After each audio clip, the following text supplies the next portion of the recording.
ഞാൻ ഉത്തമൻ കാടഞ്ചേരി.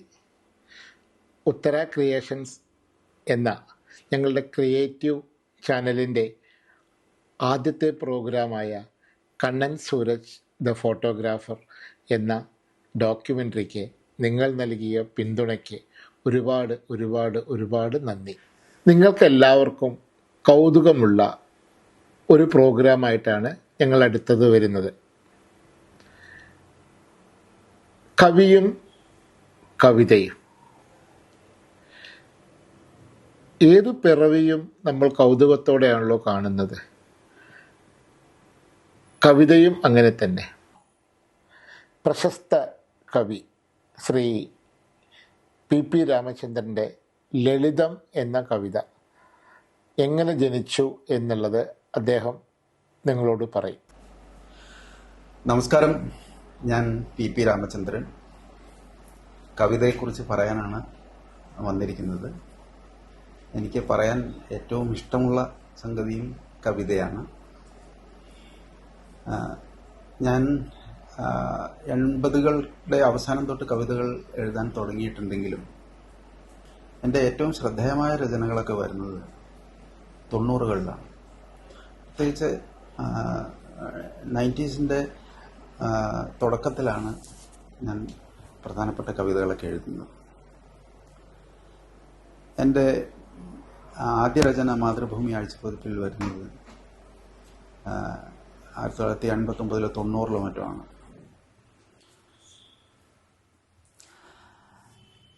ഇതിൽ എനിക്ക് ഏറ്റവും പ്രിയപ്പെട്ട എൻ്റെ ഒരു കവിത, അത് ലളിതം എന്ന ശീർഷകത്തിൽ ഞാൻ എഴുതുന്നത് എനിക്ക് തോന്നുന്നത് 1997 98 ആണ്. ഈ കവിതയുടെ രചനാ പശ്ചാത്തലത്തെക്കുറിച്ചും ആ രചനയ്ക്ക് എൻ്റെ വായനക്കാരിൽ നിന്ന് കിട്ടിയ സ്വീകരണത്തെക്കുറിച്ചുമൊക്കെ ഒന്ന് ഓർമ്മിക്കാനാണ് ഞാൻ ഈ സന്ദർഭം ഉപയോഗപ്പെടുത്തുന്നത്. ഇതിൻ്റെ ഒരു ലളിതം എന്നുള്ള ഈ കവിത ഒരു പക്ഷേ എൻ്റെ പ്രകൃതവുമായും ഞാൻ ജീവിക്കുന്ന പ്രകൃതിയുമായും ഏറ്റവും അധികം ബന്ധപ്പെട്ട് കിടക്കുന്ന ഒരു കവിതയാണ്. ആ കവിത പലരും വായിച്ചിട്ടുണ്ടായിരിക്കും. പാഠപുസ്തകങ്ങളിൽ കുട്ടികൾക്കൊക്കെ പഠിക്കാനുണ്ടായിരുന്നു. അങ്ങനെയുള്ളൊരു വളരെ 8 വരികളേ ഉള്ളൂ, വളരെ ചെറിയൊരു കവിതകളാണ്. പൊതുവെ ഈ കവിത ആളുകൾ വളരെ പെട്ടെന്ന് ഹൃദയസ്ഥമാക്കുകയും ഇത് ആരുടെ കവിതയാണ് എന്ന് പോലും അറിയാതെ ചൊല്ലി നടക്കുകയൊക്കെ ചെയ്ത് പലരും എനിക്ക് അയച്ചു തന്നിട്ടൊക്കെ ഉണ്ട്. അങ്ങനെയൊക്കെയുള്ള ഒരു നല്ല എന്താ പറയുക, സഹൃദയ സ്വീകരണം ലഭിച്ചിട്ടുള്ള ഒരു കവിത കൂടിയാണ്. അതിൻ്റെ ഒരു പശ്ചാത്തലം ഒരു കിളിയുടെ ശബ്ദത്തിൽ നിന്നാണ് അതിൻ്റെ തുടക്കം. ഞാൻ ഈ കവിത എഴുതുന്ന കാലത്ത് താമസിച്ചിരുന്നത് മലപ്പുറം ജില്ലയിലെ വട്ടംകുളത്തിനടുത്തുള്ള ഒരു പുരമുണ്ടേക്കാട് എന്ന് പറയുന്ന ഒരു ക്ഷേത്രത്തിൻ്റെ സമീപത്തുള്ള ഒരു തറവാട്ട് വീട്ടിലായിരുന്നു താമസിച്ചിരുന്നത്. ആ വീടിൻ്റെ പരിസരം എന്ന് പറയുന്നത് ഒരു വലിയ ക്ഷേത്രക്കുളമുണ്ട്. ധാരാളം തെങ്ങ്, കവുങ്ങ്, പറമ്പുകളുള്ള തോട്ടങ്ങൾ, കുറച്ചപ്പുറത്ത് വളരെ നീണ്ട് വിശാലമായിട്ടുള്ളൊരു വയൽ, അങ്ങനെയൊക്കെയുള്ള വളരെ എന്താ പറയുക ശാന്തമായ ഒരു അന്തരീക്ഷമാണ്. അപ്പോൾ സ്വാഭാവികമായിട്ടും ജലാശയങ്ങളുള്ള പ്രദേശത്ത് കിളികളുടെ സാന്നിധ്യം ഉണ്ടാവുമല്ലോ. അപ്പോൾ ഈ മരങ്ങളിലൊക്കെ തന്നെ അറിയുന്നതും അറിയാത്തതുമായ നിരവധി കിളികൾ ഉണ്ട്. അപ്പോൾ എനിക്ക് ഓർമ്മയുണ്ട്, എൻ്റെ കുട്ടിക്കാലത്ത് നട്ടുച്ച നേരത്തൊക്കെ ഈ മരങ്ങളിൽ ഈ കിളികളുടെ ശബ്ദം, അതുപോലെ ആലിലകളുടെ ശബ്ദം, അങ്ങനെ വളരെ സൂക്ഷ്മമായ ശബ്ദങ്ങളൊക്കെ കേൾക്കാനും ആസ്വദിക്കാനും ഉള്ള വളരെ ശാന്തമായ നട്ടുച്ചകളൊക്കെ ഉണ്ടായിരുന്നു. അങ്ങനെ ഇരിക്കുന്ന ഒരു സമയത്ത്, ഒരു ഉച്ച നേരത്ത് ഞങ്ങളുടെ വീടിൻ്റെ ഞാൻ എൻ്റെ വടക്കുപുറത്തുള്ള ഒരു വരാന്തയിലിരുന്ന് തോട്ടത്തിലേക്ക് നോക്കിക്കൊണ്ടിരിക്കുന്ന സമയത്ത് ഒരു നാരക മരത്തിൻ്റെ ചില്ലയിൽ നിന്ന് എവിടുന്നോ പിന്നെ ഒരു കിളിയുടെ ശബ്ദം കേൾക്കുകയാണ്. അത് മാത്രമേ കേൾക്കുന്നുള്ളൂ, വേറെ ഒന്നും കേൾക്കുന്നില്ല. അപ്പോൾ ഈ ശബ്ദത്തിൽ ഞാൻ അങ്ങനെ ലയിച്ചു പോയി. അത് മാത്രം പറയുന്നു, പക്ഷെ ആ കിളിയെ കാണുന്നില്ല. ശബ്ദമുണ്ട്, ഇതാ ഇവിടെയുണ്ട്, ഇവിടെ ഉണ്ടെന്ന് എന്നെ അറിയിക്കുന്നത് പോലുള്ള തൻ്റെ സാന്നിധ്യത്തെ ഒരു അശരീരിയായിട്ട് ഇങ്ങനെ അറിയിക്കുന്ന പോലുള്ളൊരു ശബ്ദം കേൾക്കുക. ഞാൻ ആ ശബ്ദം ഒഴിച്ച് മറ്റെല്ലാം ഞാൻ മറക്കുകയാണ്. നമ്മൾ പറയില്ലേ, കിളിയുടെ കണ്ണ് മാത്രം ലക്ഷ്യമാക്കുന്ന അർജുനന് എൻ്റെ ശരത്തെ പോലെ ആ ശബ്ദത്തെ മാത്രവും അതിൻ്റെ പിന്നിലുള്ള ജീവനെക്കുറിച്ച് മാത്രം ആലോചിച്ചുകൊണ്ടിരിക്കുന്ന ഒരു ചെറിയൊരു മുഹൂർത്തങ്ങൾ ഞാൻ പിന്നിട്ടു. അപ്പോൾ എൻ്റെ മനസ്സിൽ വന്ന ആദ്യ വരികളാണ്, ഇവിടെയുണ്ട് ഞാൻ, ഇവിടെയുണ്ട് ഞാൻ, പെട്ടെന്ന് വളരെ സ്വാഭാവികമായിട്ട് അതിൻ്റെ തുടർച്ചയായിട്ടുള്ള വരികൾ എന്നറിയിക്കുവാൻ. പിന്നെ ആ കൂവലിനെ കുറിച്ചുള്ള ഒരു വിശേഷണം മാത്രം വരികയാണ്. മധുരമാം ഒരു കൂവൽ മാത്രം മതി.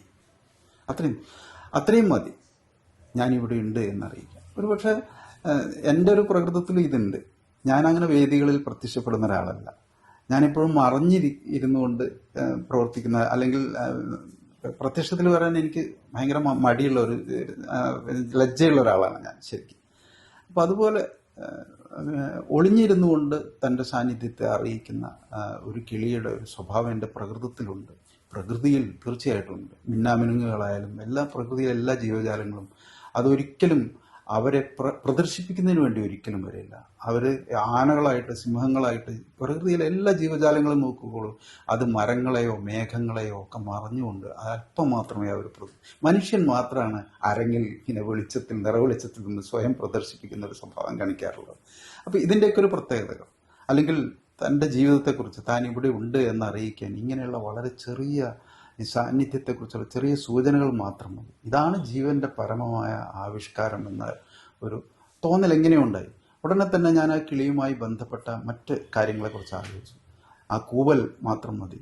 ഇവിടെ ഉണ്ടായിരുന്നു ഞാൻ എന്നതിന് ഒരു വെറും തൂവൽ താഴെ ഇട്ടാൽ മതി. ഇനിയും ഉണ്ടാകുമെന്നതിൻ സാക്ഷ്യമായി അടയിരുന്നതിൻ ചൂട് മാത്രം മതി. ഇത്രയും എഴുതി കഴിഞ്ഞപ്പോൾ വളരെ സ്വാഭാവികമായിട്ട് വേറെ ആരോ എഴുതിയതുപോലെ, എൻ്റെ കൈകളെ കൊണ്ട് മറ്റാരോ എഴുതിച്ചതുപോലെ പ്രകൃതി എഴുതിച്ച വരികളാണ് ഇതിലും ഏറെ ലളിതമായി എങ്ങനെ കിളികൾ ആവിഷ്കരിക്കുന്നു ജീവനെ എന്ന വരികൾ. ഈ കവിത എഴുതി കഴിഞ്ഞിട്ട് ഞാനിത് പ്രസിദ്ധീകരിക്കണമല്ലോ. അപ്പം എനിക്കിത് തോന്നി, ഇത് ഇത്രയും ആകെ 8 വരിയുള്ള ഈ ചെറിയ കവിത ഒക്കെ അച്ചടിക്കാൻ കൊടുത്തു കഴിഞ്ഞാൽ ആരെങ്കിലും ഒന്ന് പ്രസിദ്ധീകരിക്കുമോ? അപ്പം മുഖ്യധാര മാസികകൾക്കൊന്നും അയക്കാതെ ആ സമയത്താണ് മാധ്യമം ആഴ്ച പതിപ്പ് പ്രസിദ്ധീകരണം ആരംഭിക്കുന്നത്. അതിൻ്റെ എഡിറ്റർ അന്ന് KP രാമനുണ്ണിയായിരുന്നു. അപ്പോൾ രാമനുണ്ണി എൻ്റെ അടുത്ത് ഒരു കവിത ആവശ്യപ്പെട്ടിരുന്നു. ഒരു കവിത അയച്ചു തരുന്നുണ്ട്. അപ്പം ഞാനിങ്ങനെ ഈ 8 വരിയുള്ള ഒരു ഒറ്റ കവിത മാത്രമായിട്ട് അയച്ചു കൊടുത്തിട്ട് കാര്യമില്ലല്ലോ.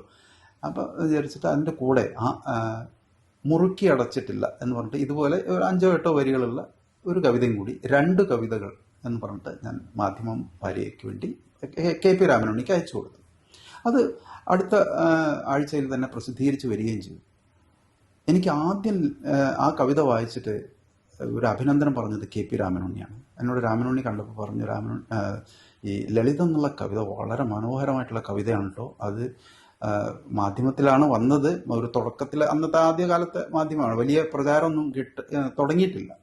അപ്പം അങ്ങനെ ഒരു സമയത്താണ് വന്നത്. പക്ഷേ ഇതിൽ വരേണ്ട ഒരു കവിതയല്ല, ഇത് കുറച്ചുകൂടി ആളുകൾ നല്ല പ്രചാരമുള്ള ഒരു മുഖ്യധാര മാധ്യമത്തിൽ വരേണ്ട കവിതയായിരുന്നു എന്ന് ഇത് പ്രസിദ്ധീകരിച്ച രാമനുണ്ണിയോട് എനിക്ക് വളരെയധികം കൃതജ്ഞതയുണ്ട്. അങ്ങനെ ആണത് പബ്ലിഷ് ചെയ്ത് വരുന്നത്. പിന്നീട് ആ കവിത അന്നും അധികമാരും ശ്രദ്ധിച്ചിരുന്നില്ല.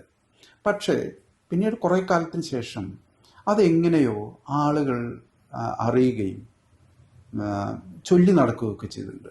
തിരുവനന്തപുരത്ത് എനിക്ക് തോന്നുന്നു കുഞ്ചുപിള്ള സ്മാരക പുരസ്കാരം സ്വീകരിക്കുന്നതിന് വേണ്ടി ഞാൻ ചെന്ന സമയത്ത് എനിക്ക് പുരസ്കാരം സമ്മാനിച്ചത് ഡോക്ടർ അയ്യപ്പ പണിക്കരാണ്. അയ്യപ്പ പണിക്കരുണ്ടായിരുന്നു, വിഷ്ണുനാരായണൻ നമ്പൂതിരി ഉണ്ടായിരുന്നു, സുഗതകുമാരി ടീച്ചർ ഉണ്ടായിരുന്നു, ONV സാർ ഉണ്ടായിരുന്നു. ഇവരെല്ലാം ഇരിക്കുന്ന നിറഞ്ഞ നല്ലൊരു സദസ്സായിരുന്നു. ആ സദസ്സിൽ ഞാൻ ഈ കവിത ചൊല്ലി. അന്ന് ഇവരെല്ലാവരും വ്യക്തിപരമായിട്ട് എന്നെ അഭിനന്ദിച്ചത് ഞാൻ വളരെ അഭിമാനത്തോടുകൂടി ഞാൻ ഇപ്പോൾ ഓർക്കുന്നുണ്ടാകുന്നത്. പിന്നീട് എങ്ങനെയൊക്കെയോ ആ കവിതയ്ക്ക് വലിയൊരു സ്വീകാര്യം ലഭിക്കുകയും പ്രത്യേകിച്ച് സിനിമാ രംഗത്ത് അതെങ്ങനെയൊക്കെയോ വന്നുപെട്ടു. എനിക്ക് തോന്നുന്നത് VK ശ്രീരാമനായിരിക്കണം ഈ കവിത സിനിമാ രംഗത്തേക്ക് എത്തിച്ചതെന്ന് എനിക്ക് തോന്നുന്നു. എന്നെ അത്ഭുതപ്പെടുത്തിയിട്ട് പലരും, ഇപ്പോൾ ഒരിക്കൽ MT വാസുദേവൻ നായർക്ക് ജ്ഞാനപീഠം കിട്ടിയ സന്ദർഭത്തിൽ കൂടല്ലൂർ വെച്ച് നടന്ന യോഗത്തിന് നമ്മുടെ പ്രസിദ്ധ നടൻ നരേന്ദ്രപ്രസാദ് വന്നിരുന്നു. പ്രസാദ് സാർ എന്നെ പരിചയപ്പെട്ടു ഉടനെ നീ ലളിതം എഴുതിയ കവിയല്ലേ എന്ന് പറഞ്ഞിട്ട് എന്നെ അഭിനന്ദിച്ചിരുന്നു അന്ന്. പിന്നീട് അദ്ദേഹം അന്ന് ഗാന്ധിജി യൂണിവേഴ്സിറ്റിയിൽ സ്കൂൾ ഓഫ് ലെറ്റേഴ്സിൻ്റെ ഡയറക്ടറായിരുന്നു. എന്നെ യൂണിവേഴ്സിറ്റിയിലേക്ക് വിളിക്കുകയും അവിടെ കവിത ചൊല്ലിക്കുകയൊക്കെ ചെയ്തിട്ടുണ്ട്. എന്നെ അത്ഭുതപ്പെടുത്തി മറ്റൊരു കാര്യം, അക്കാലത്ത് സിനിമാ രംഗത്ത് നായക നടൻ എന്നുള്ള നിലയിൽ വളരെയധികം നിറഞ്ഞു നിന്നിരുന്ന